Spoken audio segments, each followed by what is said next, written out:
IELTS কি আলোচনাটা করার পূর্বে তিনটা বিষয়ে আমাদের জেনে নেওয়াটা ভালো। প্রথমত, আইএলস এর প্রস্তুতির জন্য আপনাকে দুইটা জিনিসে ফোকাস দিতে হবে। সেই দুইটা জিনিস কি? প্রথমত, ইংরেজিতে ফোকাস দিতে হবে, কারণ আইএলস এর ফুল ফর্ম কি? International English language testing system. যেহেতু আইএলস এর ফুল ফর্মের মধ্যেই বলা আছে যে এটা হচ্ছে আন্তর্জাতিকভাবে ইংরেজি পরীক্ষার একটা সিস্টেম, সেই হিসেবে বুঝতেই পারছি ইংরেজি হচ্ছে এটা সেন্ট্রাল ফিগার এবং ইংরেজি এটা ঠিক কেন্দ্রে অবস্থিত। এই জন্য ইংরেজি ছাড়া আপনি আইএলস এ ভালো করবেন এই আশাও জীবনে করবেন না।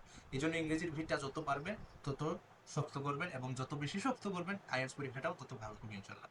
তবে আরও একটা বিষয় যেটার দিকে অনেকেই মনোযোগ দেন না, সেটা হচ্ছে পরীক্ষা সংক্রান্ত দক্ষতা উন্নয়ন। পরীক্ষা সংক্রান্ত দক্ষতা বলতে আমি কি বোঝাচ্ছি? পরীক্ষা সংক্রান্ত দক্ষতা বলতে আমি বোঝাতে চাচ্ছি যে আপনি আইএলস এর পরীক্ষা পদ্ধতি সম্পর্কে বিস্তারিত জানবেন, কোয়েশ্চেন টাইপ সম্পর্কে বিস্তারিত জানবেন, মডিউলগুলো সম্পর্কে বিস্তারিত জানবেন। যেমনটা আমরা আগের পর্বে আলোচনা করেছিলাম যে আইএলস এর মডিউল আছে চারটা: লিসনিং, রিডিং, রাইটিং এবং স্পিকিং। এই বিষয়গুলো সম্পর্কে আপনি যতদূর সম্ভব বিস্তরভাবে জানার বোঝার চেষ্টা করবেন। এটা হলো প্রথম আলোচনা। দ্বিতীয় আলোচনা হলো যে আইএলস এর প্রস্তুতির ব্যাপারে আপনি যখন চারটা মডিউল নিয়ে আলাদাভাবে গবেষণা করবেন, ঘাটাঘাটি করবেন, তখন আপনি নিজেই বুঝতে পারবেন যে প্রত্যেকটা মডিউলের আলোচনা আসলে সমান না, প্রত্যেকটা মডিউলের জন্য প্রস্তুতিও সমান হবে না। কোনো কোনো মডিউল বেশি কঠিন, কোনো কোনো মডিউল বেশি সহজ। যেমন আপনাকে যদি একটা উদাহরণ দিই, ielts.org-এ যাওয়ার পর তাদের ডেমোগ্রাফিক স্টেটে যদি আপনি যান, তাহলে সেখান থেকে একটা এক্সেল ফাইল ডাউনলোড করতে পারবেন যেখানের মধ্যে বিস্তর স্ট্যাটিস্টিক্স দেওয়া আছে আইএলস সংক্রান্ত।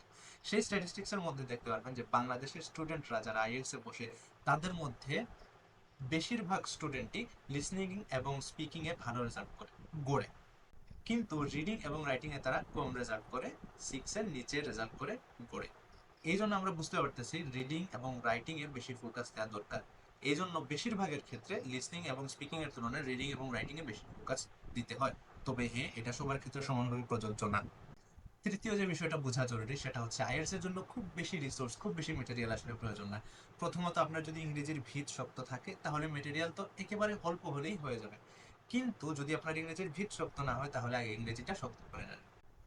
আর যদি সেটা প্রয়োজন না হয় তাহলে আমি তিনটা জিনিস বলবো, এই তিনটা জিনিস যদি আপনার সংগ্রহে থাকে তাহলে ইনশাল্লাহ আপনি খুব সহজে আইএলস এর প্রস্তুতি নিয়ে নিতে পারবেন।